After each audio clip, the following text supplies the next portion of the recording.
கட்சி கொடியை கொண்டு போறதுல, கட்சி கொடியை எல்லா இடங்கள்லயும் நம்ம பயன்படுத்துறதுல சிக்கல் இருக்கு. குறிப்பிட்டு என்ன சொல்றேன்னா, ஒரு சில மோதல்கள் வரும் அப்படின்னு தொடக்கத்திலே சொல்லியிருந்தேன். அப்போ சண்டையோ, சச்சரவோ இங்க மோதல்கள் வரும்போது அந்த கட்சி கொடி இருக்கும்போது, இந்த கட்சி சேர்ந்த நபர்கள் தான் இந்த தாக்குதலில் ஈடுபட்டாங்க அப்படிங்கிற ஒரு பெயர் வரும். அது அடிதடி அதன் பிறகு மாறுது. அதன் பிறகு பெரிய ஒரு சிக்கல ரூட்டு தள சிக்கல்கள் தெரியும். இந்த கல்லூரி அந்த கல்லூரி அப்படின்னு அடிச்சக்கூடிய ரூட்டு தள சிக்கல் தெரியும். அந்த மாதிரி இங்க கட்சி ரீதியா அடிச்சுக்கிட்டு அது பெரிய அளவுல ஒரு சிக்கலா மாறுதுன்னா அது கட்சிக்கு கெட்ட பேர். அப்போ அதே மாதிரி தவறான செயல்களில் ஈடுபடுறாங்க. ஒன்றும் இல்லை, இப்போ போதைப் பொருட்கள் புழக்கம் வந்து எல்லா கல்லூரியிலும் பள்ளிகளிலும் நடக்குது. அங்க ஒரு இடத்துல வந்து இந்த மாதிரி விற்பனையோ ஏதோ ஒன்று நடக்கும்போது பக்கத்துல கட்சி கொடி இருக்குன்னு வச்சுங்களேன். இப்போ எப்படி செய்திகள் பரப்புவாங்க, எப்படி எதிர்கட்சிகள் பேசுவாங்கன்னா இந்த கட்சியினர் தான் இதை செய்யறாங்க அப்படின்ட்டு ஒரு நரேட்டிவ் செட் பண்ணுவாங்களா? அப்ப அதற்கு அந்த சிக்கலுக்கு நாமளே வந்து நம்ம கட்சி கூடயே வந்து ஈடாக்கிடக்கூடாது இல்ல. அந்த மாதிரி சிக்கல்கள் தான் சொல்றேன். எந்த ஒரு பிரச்சனை வந்தாலும் அந்த இடத்துல கட்சி கொடி இருக்குன்னா அந்த கட்சியினர் தான் செஞ்சாங்க அப்படின்ட்டு எளிமையா பரப்பிடுவாங்க. இது தேர்தல் நேரங்களில் மிகப்பெரிய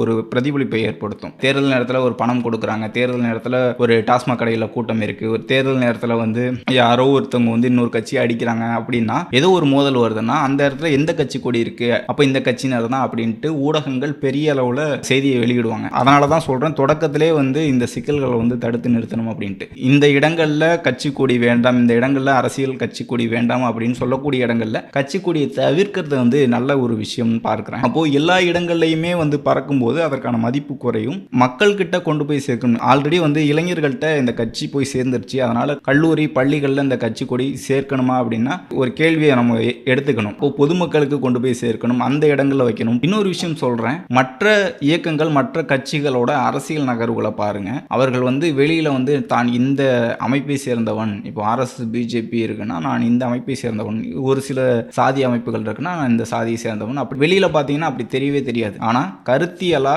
மக்கள் கிட்ட பேசும்போதே தன்னுடைய சாதியை, தன்னுடைய மதத்தை, தன்னுடைய ஐடியாலஜியை திணிக்கக்கூடிய ஒரு அரசியலை செய்வாங்க. அவங்க வந்து வெளிப்படையா வெளியில காமிச்சிக்க மாட்டாங்க. அரசியல் ரீதியா மக்களுக்கு சேவை செய்யக்கூடிய தமிழக வெற்றி கழகம் கட்சியோட கொள்கைகள், கோட்பாடுகள், கட்சியோட செயல் திட்டங்களை மக்கள் கிட்ட கொண்டு போய் சேர்க்கணும். அதற்கு கட்சி கொடி முக்கியமான விஷயம். பொதுமக்கள்கிட்ட கொண்டு போய் சேர்க்கிறது கட்சி கொடியை பயன்படுத்திங்க. மாணவர்கள்ட்ட, கல்லூரியில் படிக்கக்கூடிய மாணவர்கள்ட்ட, வேலை செய்யக்கூடிய இடங்கள்ல இருக்கக்கூடியவர்கள்ட்ட கருத்தியலா செயல் திட்டமா கொண்டு போய் பேசணும்னா அது 2026 சரியான ஒரு அரசியல் நகர்வா இருக்கும்னு பார்க்கிறேன். இன்னும் நிறைய சிக்கல்கள் இருக்கு.